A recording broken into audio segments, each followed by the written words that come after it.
दिव्यवाणी तेरी अमृतवाणी प्रभु। दिव्यवाणी तेरी अमृतवाणी प्रभु। आज का सुसमाचार मत्ती के सुसमाचार अध्याय 25 से लिया गया है, वाक्य संख्या 1 से 13।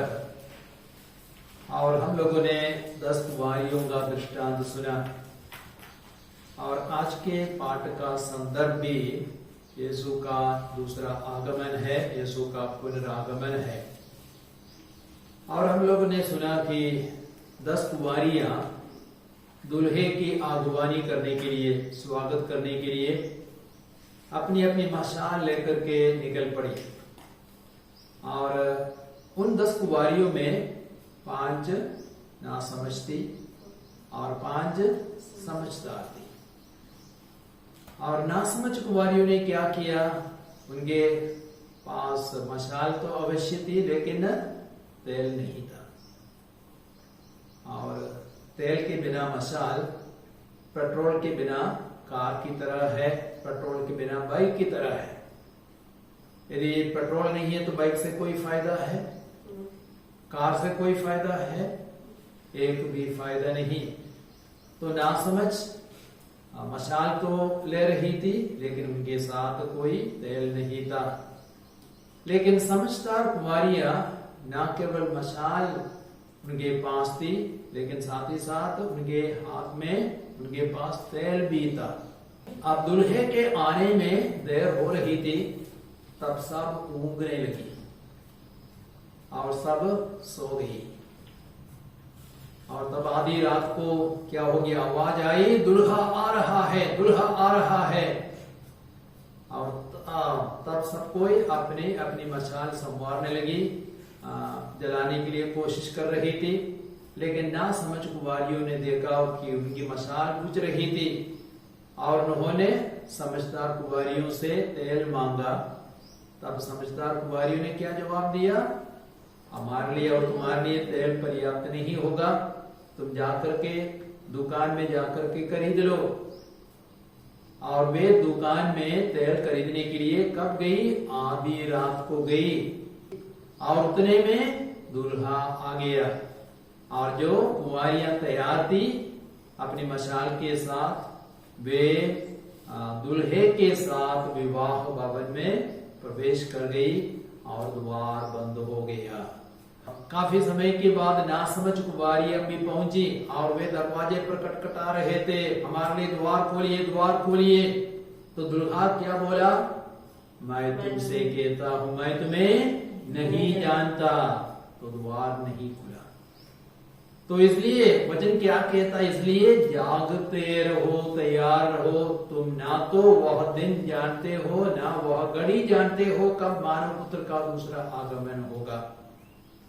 तो इसका मतलब हमें हमेशा जागते रहना है, मतलब तैयार रहना है।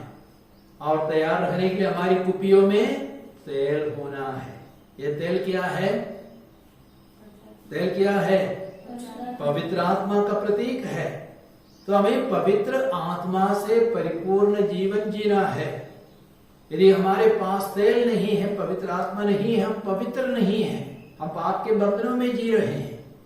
तो हमें पवित्र आत्मा से परिपूर्ण जीवन जीना है।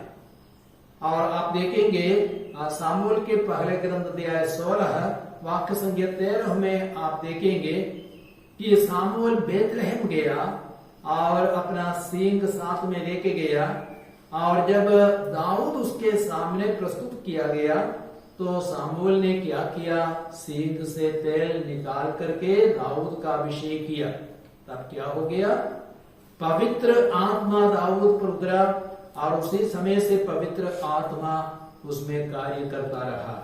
और उसी पवित्र आत्मा के अभिषेक के कारण दाऊद के जीवन में निरंतर उन्नति होती रही और वह पहले क्या बना, साउल का सितार वादक बना, और उसके बाद में वह शस्त्रवाहक बना, और उसके बाद वो वीर योद्धा बना। गोलियत जैसे राक्षस को एक पत्थर से मार गिराया, और बाद में वह सारी सेना का सेनापति बना। तब क्या बना, पूरे इस्राएल का राजा बना, और यीशु का पूर्वज भी बन गया। तो जब पवित्र आत्मा हमारे जीवन में है, हम आगे बढ़ते हैं, उन्नति करते हैं, तरक्की करते हैं। और पवित्र आत्मा जब हमारे जीवन में कार्य करता है, पवित्र आत्मा के फलों से हम भरे हैं, हम स्वर्ग राज्य के योग्य बन जाते हैं, हमारा जीवन बिल्कुल पवित्र हो जाता है। और एफेसियों के पत्र अध्याय 5 18 से 20 तक में संत पौलुस क्या कहते हैं, अंगूरी पीकर मत वाले नहीं बनो, उससे विषय वासना उत्पन्न होती है, बल्कि पवित्र आत्मा से परिपूर्ण हो जाओ। और उसके लिए क्या करना है, मिलकर के स्तोत्र भजन आध्यात्मिक गीत गाना है, निरंतर प्रभु को धन्यवाद देना है, सब समय सब बातों के लिए ईश्वर को धन्यवाद देना है। तब पवित्र आत्मा का अभिषेक हम लोगों के ऊपर बराबर बना रहेगा। गलातियों के पत्र अध्याय 5 22-23 में संत पौलुस कहते हैं, पवित्र आत्मा का फल है प्रेम, आनंद, शांति, सहनशीलता, मिलनसारी, दयालुता, ईमानदारी, सौम्यता और संयम। यदि हम इन फलों से भरपूर है, तब हम सच में योग्य है, और हमारी कुपियों में तेल है, हम मसीह से मिलने के लिए और उनके साथ हमारा गहरा संबंध होगा या विवाह का संबंध होगा। और आगे प्रभु यीशु कहते हैं, हमें हमेशा तैयार रहना है, क्योंकि हम ना तो वह दिन जानते हैं, ना वो घड़ी जानते हैं। और यदि आप पढ़ेंगे मत्ती के सुसमाचार 24-27 में, जैसे पूर्व से बिजली पश्चिम तक चमकती है, वैसे ही मानव पुत्र का दूसरा आगमन होगा। अर्थात पल भर में बिजली पूर्व से पश्चिम तक चमकने के लिए ज्यादा समय चाहिए। पल भर में बिजली चमकती है पूर्व से पश्चिम तक, वैसे ही अचानक मानव पुत्र का दूसरा आगमन होगा। और हम यह भी देखते हैं मत्ती के सुसमाचार अध्याय 24 वाक्य संख्या 36 में, कि वह घड़ी ना तो स्वर्गदूत जानता है, ना पुत्र जानता है, सिर्फ पिता जानता है। आज पुत्र जानता है कि नहीं? जब यीशु पृथ्वी पर थे, वह भी नहीं जानता था, लेकिन आज यीशु कहां है? स्वर्ग में है। तो आज उसको मालूम है उसका दूसरा आगमन कब होगा, लेकिन जब वो पृथ्वी पर थे, उस समय उसको मालूम नहीं था। शायद हम लोग सोचते होंगे, अरे पहले से यदि हम जान जाते प्रभु का दूसरा आगमन कब होता या हमारी मृत्यु कब होगी, तो हम अच्छी तरह तैयार हो सकते थे। तो पहले से यदि हम जान जाते, वो बात हमारे लिए अच्छी होती कि नहीं होती? मान लो हम पहले से जान रहे हैं कल हम सबकी मृत्यु होने वाली है, तो क्या होगा?